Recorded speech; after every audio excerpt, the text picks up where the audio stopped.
নমস্কাৰ সকলোকে স্বাগতম জনাইছো আসাম কেৰিয়াৰ পইণ্ট ইউটিউব চেনেলৰ অন্য এটা নতুন ভিডিঅ' লৈ আজিৰ এই ভিডিঅ'ত আমি আপোনালোকৰ আগন্তুক অনুষ্ঠিত হ'ব লগা আৰআৰবি ৰেলৱে গ্ৰুপ ডি পৰীক্ষাৰ বাবে সহায়ক হোৱাকৈ এটা গণিতৰ ৰিভিজন ক্লাছ লৈ আহিছো তো এই ক্লাছটোত আমি আগতে ডিসকাস কৰা কিছুমান কোৱেশ্চন ৰিভাইজ কৰিম কাৰণ আপোনালোকৰ এক্সামটো পালেহি এতিয়া যদি আপোনালোকে কোৱেশ্চন বিলাক ৰিভাইজ কৰি যায় আৰু ভালকৈ আপোনালোকৰ মনত থাকি যাব ট্ৰিক্স বিলাক মনত থাকি যাব তো এই কাৰণে এটো এটা ৰিভিজন ক্লাছ হয় আৰু যদি আপোনালোকে আৰআৰবি গ্ৰুপ ডি পিডিএফ খিনি লোৱা নাই এইকিনত কিন্তু আপোনালোকে লৈ পিনে ভালকৈ যদি পঢ়িব পাৰে বহুত কোৱেশ্চন কমন পৰিব তো যদি লাগে স্ক্ৰিনত থকা নম্বৰটোত হোৱাটছআপত মেছেজ কৰি লৈ ল'ব মাত্ৰ 99 টকাতে অল সাবজেক্টৰ পিডিএফ পাই যাব ঠিক আছে আৰু কাৰেন্ট এফেয়াৰ্সও নতুন যিখিনি আমি কাৰেন্ট এফেয়াৰ্স জনাইছো গোটেইখিনি কাৰেন্ট এফেয়াৰ্স আপোনালোকক দি দিম এতিয়া আমি কোৱেশ্চনখিনি চাও ফাৰ্স্ট কোৱেশ্চনটো হৈছে এজন মানুহে প্ৰতি মাহে 1800 টকা উপাৰ্জন কৰে আৰু ইয়াৰ 10% সঞ্চয় কৰে 6 মাহত তেওঁ কিমান টকা সঞ্চয় কৰিব A person earns res 1800 per month and saves 10% of it how much money does he save in 6 months তো ভালকৈ কোৱেশ্চনটো কি কৈছে আমি বুজিব লাগিব এজন মানুহে প্ৰতি মাহে 1800 টকা উপাৰ্জন কৰে হয় নহয় আৰু তাৰে 10% এটা তেওঁ সঞ্চয় কৰি ৰাখে তো 1800 টকাৰ 10% হয়নে 1800ৰ 10% কিমান হয় আমি হেতু উলিয়াব লাগিব প্ৰথমতে তো 1800ৰ 10% হ'ব 1800 পূৰণ 10/100 এতিয়া এটা 100 টো কেলে হৰণ কৰিছো কাৰণ আমি যেতিয়া শতাংশৰ পৰা ভগ্নাংশলৈ যেতিয়া লৈ যাও সদায় 1 এটা দি হৰণ কৰিব লাগে হৈ গল 100 দুটা শূন্য কাটিলো 1800 দুটা শূন্য কাটি দিলো থাকিলে 18 পূৰণ 10 আৰু 18 পূৰণ 10 কৰিলে এটো যাব 180 টকা ঠিক আছে তো 1800 টকাৰ 10% মানে হৈছে 180 টকা এতিয়া এটো তেওঁ প্ৰতি মাহে সঞ্চয় কৰে 180 টকাটো তেওঁ প্ৰতি মাহে কি কৰে সঞ্চয় কৰে বা সেভিং কৰে এতিয়া সুধিছে আমাক 6 মাহত তেওঁ কিমান টকা সঞ্চয় কৰিব তো 180 টকা যদি এমাহত কৰে 6 মাহত কৰিব 180 পূৰণ 6 আৰু 180 লগত যদি আমি 6 পূৰণ কৰো কিমান হ'ব তো 600 8 6 গুণ 48 ৰ 8 কৰিলে 4 6 গুণ 6 4 10 1080 টকা ঠিক আছে 1080 টকা এটা তেওঁ কি কৰিব 6 মাহত সঞ্চয় কৰিব বুজি পাইছে সকলে 1080 টকা অপচন সি আছে অপচন সি টো হৈ যাব কারেক্ট आंसर ঠিক আছে খেলিমেলটো নাই সকলে বুজি পাইছে তো আগবাঢ়িব পাৰো আমি নেক্সট কোৱেশ্চনটোলে এবিলাক ইজি কোৱেশ্চন হয় ঠিক আছে আৰু নেক্সট কোৱেশ্চনটো চাওক সকলে পাৰিব এনেকুৱা ধৰণৰ কোৱেশ্চন এটোত কি দিছা চাওক 24 ৰ 25% ইজুকেল x ৰ 75% হলে x ৰ মানটো কিমান হ'ব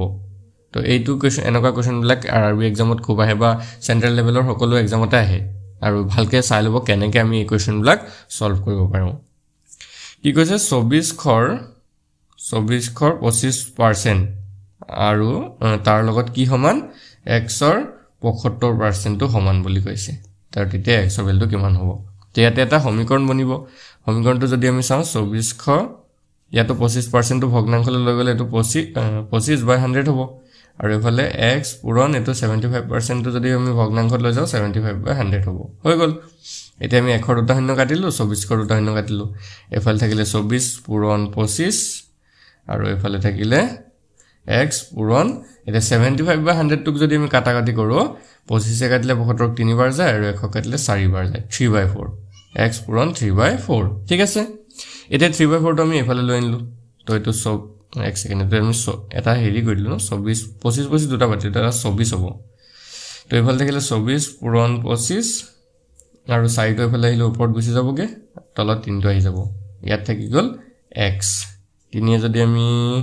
24 কাটি দিও 3 8 গুণ 24 তো আমাৰ যেটো x ৰ ভ্যালু ওলাবগে 8 25 আৰু 4 ন 8 25 আৰু 4 পূৰণ কৰিলে কিমান হয় এফালে 25 আৰু 4 পূৰণ কৰিলে হৈ যাবগে 100 100 আৰু 8 পূৰণ কৰিলে 800 হয় নহয় ভালকৈ চাওক মই ওপৰত লাগিলে মুছি পিনে ভালকৈ কৰি দিছো কিমান আছে আমাৰ 8 25 আৰু 4 তো 8 25 আৰু 4 চাওক 8 পূৰণ 25 পূৰণ 4 হয়নে সমান x তো এফালে 25 আৰু 4 পূৰণ কৰিলে 100 হয় 100 লগত 8 পূৰণ কৰিলে 800 হ'ব হয় নহয় তো x ৰ ভ্যালুটো আমাৰ ওলাই গল 800 এটো হৈছে আমাৰ आंसर অপচন বি টো হৈ যাব কারেক্ট आंसर বুজি পাইছে সাগে সকলে খেলিমেলটো নাই এনেকৈ আপোনালোকে এইবিলাক কোৱেশ্চন সলভ কৰিব লাগিব ঠিক আছে নেক্সট তো চাও আৰু এইবিলাক কোৱেশ্চন যেতিয়া আপোনালোকে প্ৰেক্টিস কৰিব ন এতিয়াটো প্ৰেক্টিস হৈ গৈছে আগতে চাই থৈছে এইবিলাক তো এতিয়া আৰু সোনকালে আপোনালোকে কম টাইমতে কৰিব পাৰিব নেক্সট তো কি দিছে এখন গাড়ীয়ে প্ৰথম 35 কিলোমিটাৰ 45 মিনিটত আৰু বাকি 69 কিলোমিটাৰ 75 মিনিটত যাত্ৰা কৰে তো গাড়ীৰ গড় গতি কিমান হ'ব A car travels the first 35 kilometers in 45 minutes and the remaining 69 km in 75 minutes. What is the average speed of the car? Average speed to kiman hobo uliabo dise. To total ami jodi distance to sama. Ete jodi average speed to uliabo jao, average speed to jodi ami uliabo jao, amar ki sutro lagibo upor lagibo total distance আর তলত লাগিব total time. ঠিক আছে, total distance by total time. এটা যদি আমি কই দিও answer টো ওলাই যায়। এটা total distance কিমান আছে আমি এটা উলিয়াই চাও। total distance আমি যদি চাও 35 কিলোমিটাৰ আছে আৰু লগতে কি আছে 69 কিলোমিটাৰ। 35 প্লাস 69। এতিয়া 35 আৰু 69 প্লাস কৰিলে কিমান হয় 9 প্লাস 14 4 কৰিলে 1 6 7 8 9 10 104 kilometre hall total distance। total time to যদি চাও tt মানে হৈছে total time। তো এটো হৈছে কি 45 মিনিট প্লাস 75 মিনিট হল 45 প্লাস 75। এটো যদি কৰো 5 5 10 শূন্য কৰিলে 4 7 11 12 120 মিনিট। এতিয়া আমি টাইমটো কিন্তু মিনিটত ৰাখিলে নহব। মিনিটত ৰাখিলে আমাৰ আনসাৰটো নলাই, তো আমি ঘন্টালে লৈ যাব লাগিব। 120 মিনিট মানে কিমান ঘন্টা? আমি যদি চাও 120 মিনিট মানে হৈছে 2 ঘন্টা। হয় না নহয়? কাৰণ 1 ঘন্টাত 60 মিনিট, তো 120 মিনিটত 2 ঘন্টা। তো এতিয়া আমি টোটাল ডিসটেন্স তো পাই গলো 104 কিলোমিটার, টোটাল টাইম তো পাই গলো 2 ঘন্টা। তো এটা সূত্ৰত লগাই দিলে হল। ওপৰত আমি টোটাল 104 তলত 2। 104 যদি 2 ৰে কাটো তো 52 হ'ব। তো 52 কিলোমিটার পার আওয়ার হল आंसर। ঠিক আছে, 52 কিলোমিটার পার আওয়ার মানে ঘন্টাত 52 কিলোমিটার। অপশন বি টু হৈ যাব ইয়াতে শুদ্ধ উত্তৰ। বুজি পাইছে? সকলো বুজি পাইছে চাগে? তো সেই গাড়ীখনৰ গড় গতিটো হৈ যাব 52 কিলোমিটাৰ প্ৰতি ঘন্টা। এতিয়া নেক্সট কোৱেশ্চনটো লৈ যাওঁ। নেক্সট কোৱেশ্চনটো চাওক। এখন গাড়ীৰ দ্ৰুতি 10 মিটাৰ প্ৰতি সেকেন্ড, ইয়াৰ দ্ৰুতি কিলোমিটাৰ প্ৰতি ঘণ্টাত কিমান হ'ব? তো মিটাৰ পাৰ সেকেন্ডৰ পৰা কিলোমিটাৰ পাৰ আৱাৰলৈ যদি আমি নিও, সদায় মনত ৰাখিব তাৰ লগত 18/5 এটা পূৰণ কৰিব লাগে। মনত ৰাখি দিব 18/5 এটা পূৰণ কৰি দিলে আৰু একো কৰিব নালাগে। মানে 10 মিটাৰ পাৰ সেকেন্ড আছে ন, ইয়াৰ লগত যদি আমি 10 * 18/5 কৰি দিও, তেতিয়া এটো কিলোমিটাৰ পাৰ আৱাৰলৈ গুচি যাব অটোমেটিক। এতিয়া 5 10 কাটি দিওক, দুবাৰ যাব, 2 আৰু 18 পূৰণ কৰিলে 36, এটো হৈ যাব 36 কিলোমিটাৰ পাৰ আৱাৰ। এটো आंसर। অপশন বি টু হৈ যাব ইয়াতে শুদ্ধ উত্তৰ। আৰু একো কৰিব নালাগে, এটো आंसर হয়। নেক্সট চাওক। এটো কি হৈছে? এ কাৰ travels the distance city y to z at a speed of 60 km/h and from city z to y at a speed of 65 km/h. What is the average speed of the car? এইটো ক্ষেত্ৰত আপোনালোকে average স্পীডটো কেনেকৈ উলিয়াব? কি কৈছে? এখন গাড়ীয়ে y চহৰৰ পৰা z চহৰলৈ 60 কিলোমিটাৰ বেগত যায় আৰু z চহৰৰ পৰা y চহৰলৈ 65 কিলোমিটাৰ বেগত যাত্ৰা কৰে। তো গাড়ীখনৰ গড় গতি কিমান হ'ব? ঠিক আছে, গড় গতি কিমান হ'ব উলিয়াব দিছে। এতিয়া আমি যদি চাওঁ এইটোত এটা সূত্ৰ লগাব লাগিব।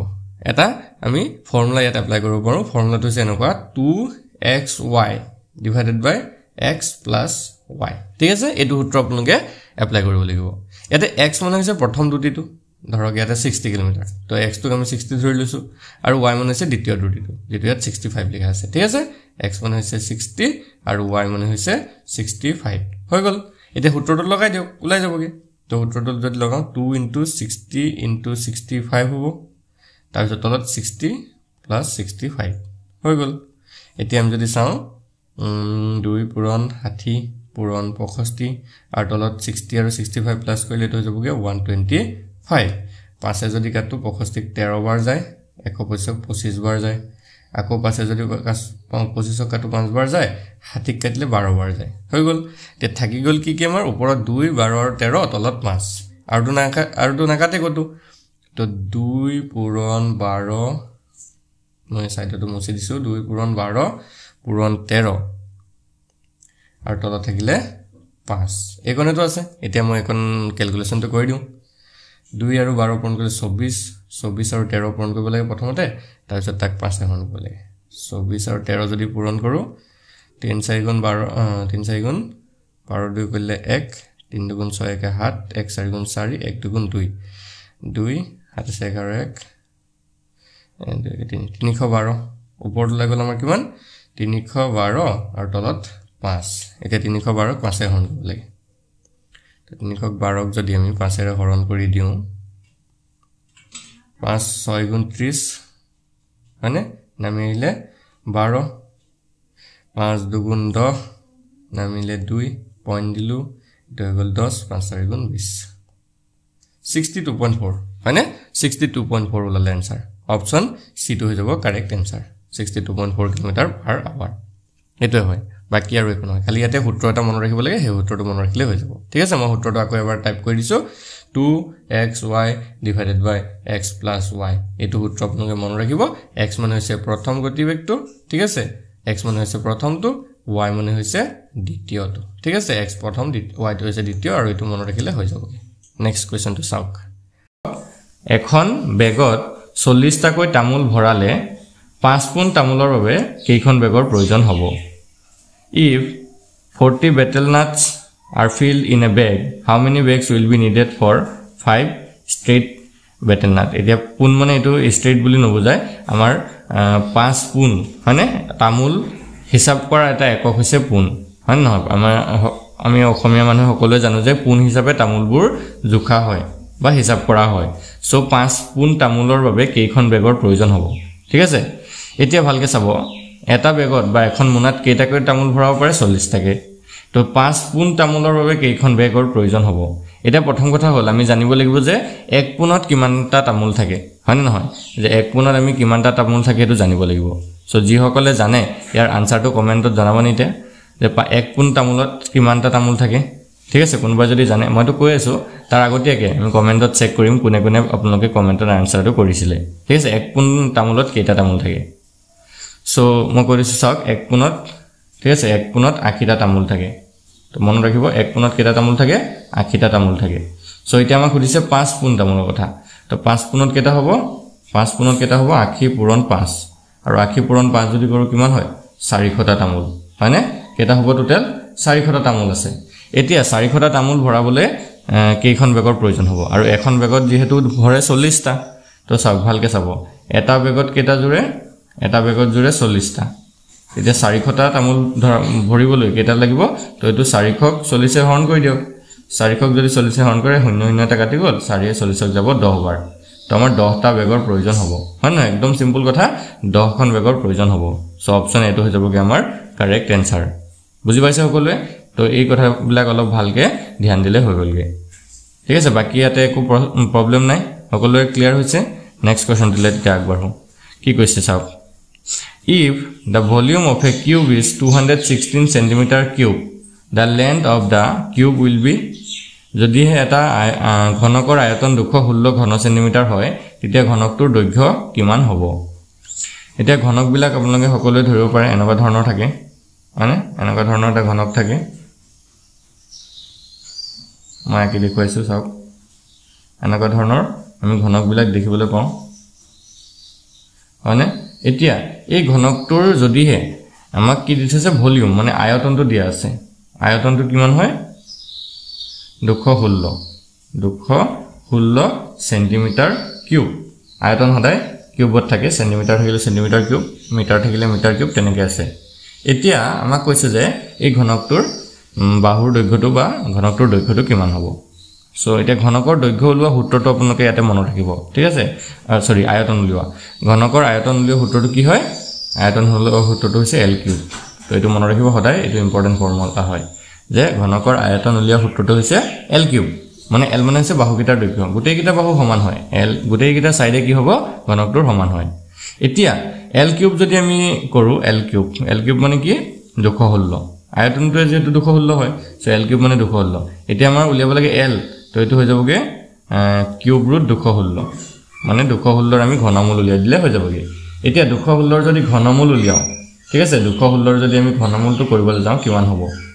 তো এটো যদি আপোনালোকে ভালদৰে লক্ষ্য কৰে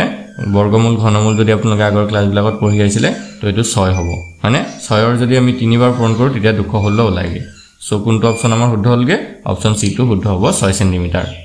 বুজি পাইছে সকলোৱে তো 6 টো কেনেকৈ পালো চাওক আমি যদি 6 6 6 তিনটা পূৰণ কৰো 6 6 আৰু 6 যদি তিনটা পূৰণ কৰো সেকেন্ড তিনটা যদি পূৰণ কৰো 6 6 36 আৰু 36 6 গুণ যদি পূৰণ কৰো চাওক 36 6 গুণ যদি পূৰণ কৰো 6 6 গুণ 36 6 কৰিলে 3 6 3 গুণ 18 19 20 21 216 মানে 216 পাও মানে আমাৰ 216 ৰ যদি ঘনমূল ওলাই তেতিয়া 6 ওলাই বুজি পাইছে সকলোৱে ক্লিয়াৰ হৈছে সকে সো এতিয়া আমি আগবঢ়ো নেক্সট কোৱেশ্চনটোলে নেক্সট কোৱেশ্চনটো চাওক এটা বৰ্গৰ পৰিসীমা 24 সেন্টিমিটাৰ হলে বৰ্গটোৰ কালি কিমান হ'ব if the perimeter of a square is 24 centimeter, what is the area of the square? So ইয়াতে আমাক পৰিসীমাটো দিয়া আছে কালিটো উলিয়াব লাগে হয়নে দিয়া চাওক বৰ্গবিলাক কেনেকুৱা থাকে বৰ্গৰ চাৰিওডাল বাহু কি থাকে সমান থাকে হয়নে বৰ্গৰ চাৰিওডাল বাহু সমান তো এটো l আমি ধৰিব পাৰো এটো l ধৰিব পাৰো এটো l ধৰিব পাৰো আৰু এটোকো l বুলি লিখিব পাৰো সো চাৰিটা বাহুক আমি l হিচাপে লিখিব পাৰো মানে গোটেই কিটা বাহু যেহেতু সমান হয় আৰু বৰ্গৰ পৰিসীমা যেটো থাকে বৰ্গৰ পৰিসীমা উলোৱা সূত্ৰটো মনত ৰাখিব হেতু হৈছে 4l মনত ৰাখিব কি হয় 4l এতিয়া আমাক কি দিছে 4l সমান 24 দিছে চাওক পৰিসীমাটো দিয়ে দিছে তো 4l সমান কি 24 সেন্টিমিটাৰ সো ইয়াৰ পৰা আমি l ৰ ভ্যালুটো উলিয়াব পাৰিম l সমান কি হ'ব 24/4 4 4 24 কাটিলে যাব 6 বাৰ তো আমি l মানে কিমান পালোগে 6 সেন্টিমিটাৰ মানে l মানে পালো 6 সেন্টিমিটাৰ এতিয়া আমাক উলিয়াব দিছে কালি এতিয়া বৰ্গৰ কালি উলোৱা সূত্ৰটো সকলোৱে মনত ৰাখিব এটো হৈছে l স্কয়াৰ বৰ্গৰ কালি উলোৱা সূত্ৰটো কি l স্কয়াৰ আৰু কালিটো হদায় স্কয়াৰ হিচাপত লিখা হয় ধৰক সেন্টিমিটাৰ থাকিলে সেন্টিমিটাৰ স্কয়াৰ মিটাৰ থাকিলে মিটাৰ স্কয়াৰ তেনেকে সো ইয়াতে যদি আমি চাও এতিয়া কালিটো যেটো উলিয়াব দিছে l স্কয়াৰ মানে কি 6 স্কয়াৰ আৰু 6 স্কয়াৰ কৰিলে 6 6 গুণ 36 সেন্টিমিটাৰ স্কয়াৰ বা বৰ্গ সেন্টিমিটাৰ বুলি অসমীয়াত কোৱা হ'ব সো এটো কোনটো হ'ব অপচন ডি টো হ'ব অপচন ডি টো হৈ গলগে শুদ্ধ উত্তৰ এটা সকলোৰে ক্লিয়াৰ হৈছে একদম ভালকে বুজি পাইছে না যদি বুজি পাইছে আপোনালোকে ভিডিওটোৰ কমেন্টত এটা ইয়েস বুলি লিখি জনাই দিবচোন তেতিয়া আমাৰ ভাল লাগিব যে আপোনালোকে কোৱেশ্চন ব্লক বুজি পাইছে তো নেক্সট কোৱেশ্চনটো চাব এতিয়া 12 জন মানুহে এটা কাম 5 দিনত কৰিব পাৰে বা সম্পন্ন কৰে তো এজন মানুহে কামটো কিমান দিনত শেষ কৰিব পাৰিব 12 people can accomplish a task in 5 days in how many days can one man finish the work এতিয়া চাওক ভালকে প্ৰশ্নটো বহি চাও 12 জন মানুহে কিমান দিনত কৰিব পাৰে কামটো 5 দিনত কৰিব পাৰে সো সেই কামটো যদি এজন মানুহে কৰে দিনটো বেছি হ'ব নহব দিনটো বেছি লাগিব এজন মানুহে যদি কৰিব লগা হয় তেতিয়া এত কি কৰিব চাওক কি কৈছো আমি 12 জন মানুহে যদি কামটো কৰে কিমান দিন লাগে 5 দিন লাগে সো এদিন নহয় এজন মানুহে যদি কামটো সম্পূৰ্ণ কৰিব লগা হয় তেতিয়া কি হ'ব দিনটো বেছি লাগিব হয়নে সো তেতিয়া কি হ'বগে এটো 15 কবা আহিল 15 সৰি ইয়াতে অলপ খেলিমেলি হল 12 হে আছিল কোৱেশ্চনটা কবা চাব তো 12 জন মানুহে যদি কাম কৰে কিমান দিন লাগে 12 জনে যদি কাম কৰে তো কিমান দিনত কৰিব পাৰে 5 দিনত কৰিব পাৰে হয়নে এতিয়া যদি এজন মানুহে কৰিব লগা হয় এজন মানুহে যদি কৰে কামটো তেতিয়া তো বেছি দিন লাগিব সো এই 12 আৰু 5 টো আমি পূৰণ কৰি দিম 12 আৰু 5 পূৰণ কৰিলে কিমান হ'বগে 5 বাৰং 60 দিন তো এজন মানুহে যদি কামটো কৰে কিমান দিনত কৰিব 60 দিনত কামটো কৰিব বুজি পাইছে একদম বেসিক কথা হয় কিন্তু এটো ভালকে জানিলে এনেকুৱা ধৰণৰ কোৱেশ্চনত আপোনালোকে মাথা মাৰি থাকিব লাগে দৰকাৰে নাই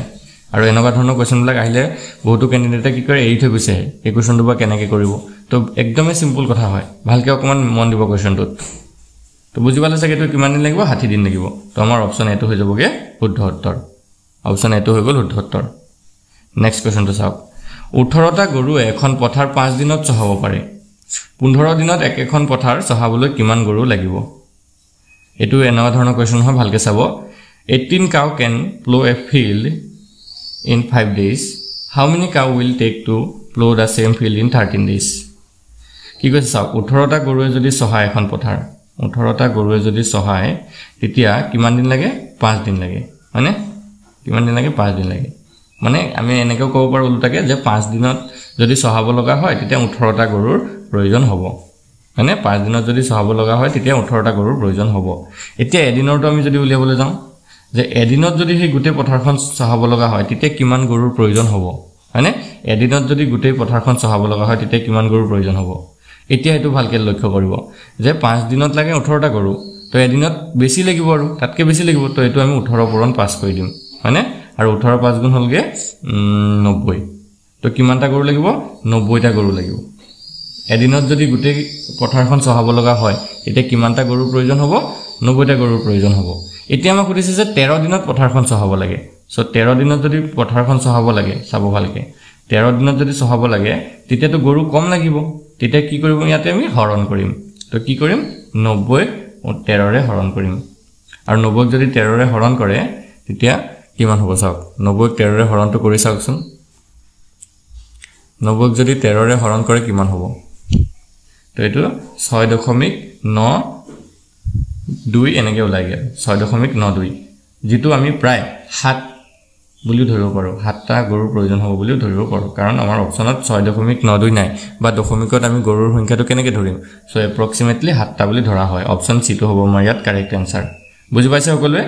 সো পইণ্টত নোলোৱাও দিব পাৰে আপোনালোকৰ কিন্তু এনেকুৱা ধৰণে আহিলেও পইণ্টত যদি আহি যায় তেতিয়া অপচন কিটা ভালদৰে এবাৰ চাই ল'ব সকলোৱে বুজি পাইছে যে কেতিয়া তো এতিয়া আমি নেক্সট কোৱেশ্চনটো চাওঁ নেক্সট কোৱেশ্চনটো কি দিছে এটা ঘড়ীৰ বেচা দাম 200 টকা আৰু লাভ 25 টকা হলে লাভৰ হাৰ নিৰ্ণয় কৰা determine the rate of profit if the selling price of a watch is raised 200 and profit is 25 এটা ভালকে চাব কোৱেশ্চনটো কি কৈছে 200 টকাত এটা বস্তু বেচিছে আৰু তাতে 25 টকা এটা লাভ হৈছে তেতিয়া হলে এই লাভৰ হতকৰা হাৰ উলিয়াবলৈ কৈছে এতিয়া আমি বেচা দামটোক এনেকুৱা ক্ষেত্ৰত বেচা দামটোক এসপি বুলি লিখো সেলিং প্ৰাইস এসপি মানে হৈছে 200 টকা হল লাভটোক আমি পি বুলি লিখো প্ৰফিট ঠিক আছে আৰু লাভটো হৈছে 25 টকা আৰু ইয়াতে আমাক আৰু দুটা বস্তু লাগিব এটা হৈছে সিপি মানে হৈছে কিনা দাম কষ্ট প্ৰাইস তো সিপি টো আমি উলিয়াই লম আৰু জামাক যেটো উলিয়াব দিছে লাভৰ হাৰ মানে আমি এটো প্ৰফিট পাৰ্সেন্ট বুলি লিখো পি পাৰ্সেন্ট টো কিমান হ'ব আমাক উলিয়াবলৈ কৈছে এটা পি পাৰ্সেন্ট উলিওৱাৰ এটা সূত্ৰ আছে সূত্ৰটো হৈছে এনেকুৱা ধৰণৰ মই আপোনালোকক আগতে সূত্ৰটো লিখাই দিছো চাওক পি পাৰ্সেন্ট উলিওৱাৰ সূত্ৰটো হৈছে এটো যে ওপৰত আমাৰ কি বহিব সিপি বহিব মানে কিনা দাম আৰু তলত কি বহিব ঠিক আছে তলত বহিব সৰি এক সেকেন্ড ওপৰত সিপি নবহে ওপৰত প্ৰফিটটো বহিব ওপৰত প্ৰফিটটো বহিব তলত সিপি টো বহিব আৰু ইনটু কৰিব লাগিব 100% এৰে হলনে ইনটু কৰিব লাগিব কি হেৰে 100% এৰে তো এটো প্ৰফিট পাৰ্সেন্ট লেব পাৰিব এতিয়া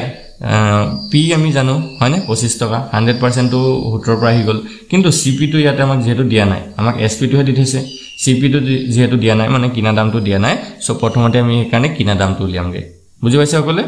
কি উলিয়াম আমি কিনা দাম উলিয়াম সো কিনা দাম কিমান হ'ব চাওক সিপি কেনেকৈ উলিয়াম আমাৰ যেহেতু বস্তুটো কিনিছিলে বেচিছিলে কে টকা 200 টকা আকৌ তাত 25 টকা এটা যেহেতু লাভ হৈ আছে তো 200 ৰ পৰা সিম্পল 25 টো মাইনাস কৰি দিও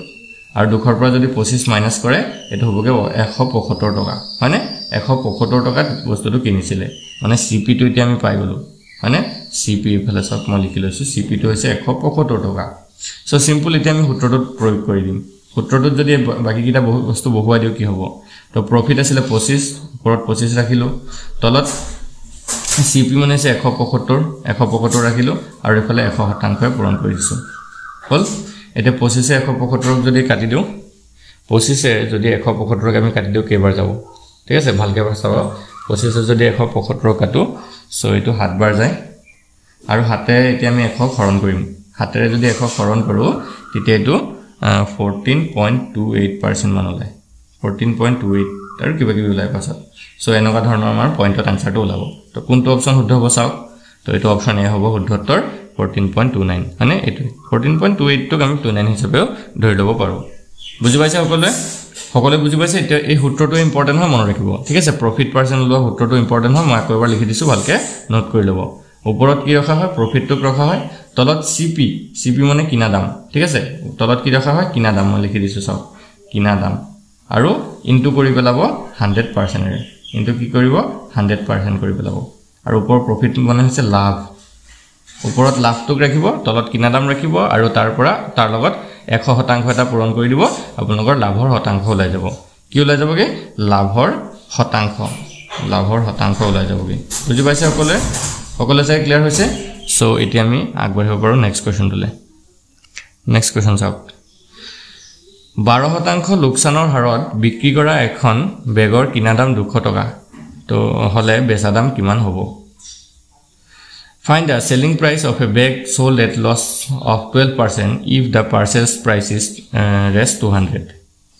তো ইয়াতে আমাক কি দিছে ভালকে চাওক কি কৈছে ইয়াতে লস হৈছে মানে লোকসান হৈছে লস পার্সেন্ট L% তো আমাক কিমান দি আছে 12 মানে লসৰ শতাংশ দি আছে 12 আৰু কিনা দাম দি আছে 200 টকা সিপি দি আছে আমাক কিমান সিপি দি আছে 200 টকা এতিয়া আমাক উলিয়াব দিছে এসপি সমান কিমান হ'ব মানে বেচা দাম কিমান হ'ব সেলিং প্ৰাইস টো কি হ'ব উলিয়াব দিছে তো ইয়াতে চাওক লসৰ পাৰ্সেন্ট তো যেহেতু দি আছে 12 আৰু কিনা দামটো দি আছে 200 টকা সো আমি ইয়াত লস তো প্ৰথমতে উলিয়াই লম লস কিমান হৈছে তো লস উলিয়াবৰ কাৰণে কি কৰিব ওপৰত 12 টো পাতিব মানে লস পাৰ্সেন্ট টো তলত 100 পাতি আৰু ইনটু কৰি দিব সিপি হৈতে সিপি যদি হৈছে 200 টকা হল এতিয়া এটো 100 200 যদি কাটো দুবাৰ আৰু 2 12 পূৰণ কৰিলে হ'বগে 24 তো লস কিমান হল 24 টকা দে টকা কিমান টকা লোকসান হল 24 টকা লোকসান হল তো ইয়াতে আমি লসটো লিখিছো 24 হলনে এতিয়া আমাক যেহেতু উলিয়াব দিছে যে বেচা দাম কিমান হ'ব মানে বস্তুটো বেচা দাম কিমান হ'ব এটা সব 200 টকাত কিনি পিনে যদি 24 টকা লোকসানত বেচে তেতিয়া তাৰ আনসাৰটো কি হ'ব বাৰু কওকচোন এটা বস্তু 200 টকাত কিনিলে আপুনি ঠিক আছে এটা বস্তু 200 টকাত কিনিলে আৰু সেই বস্তুটো 24 টকা লস কৰি পিনে বেচি দিলে তেতিয়া আপোনাৰ বেচা দামটো কিমান হ'ব এনো নাবাহে মানে এনো নাবাহে এটো কমিব সো 200 ৰ পৰা কি কৰি পেলাব আপোনালোকে 24 টো মাইনাস কৰি দিব 200 ৰ পৰা 24 মাইনাস কৰিলে হ'বগে এটো 6 এটো হ'বগে 7 এটো 176 মানে 176 অপশন সি আছে অপশন সি টো হৈ যাবগে কারেক্ট आंसर বুজি পাইছে কলে অপশন সি টো হৈ যাব কারেক্ট आंसर সো এতিয়া আমি আগবঢ়ো নেক্সট কোৱেশ্চন কি কৈছে চাওক যদু এখন গাড়ী 20000 টকাত কিনি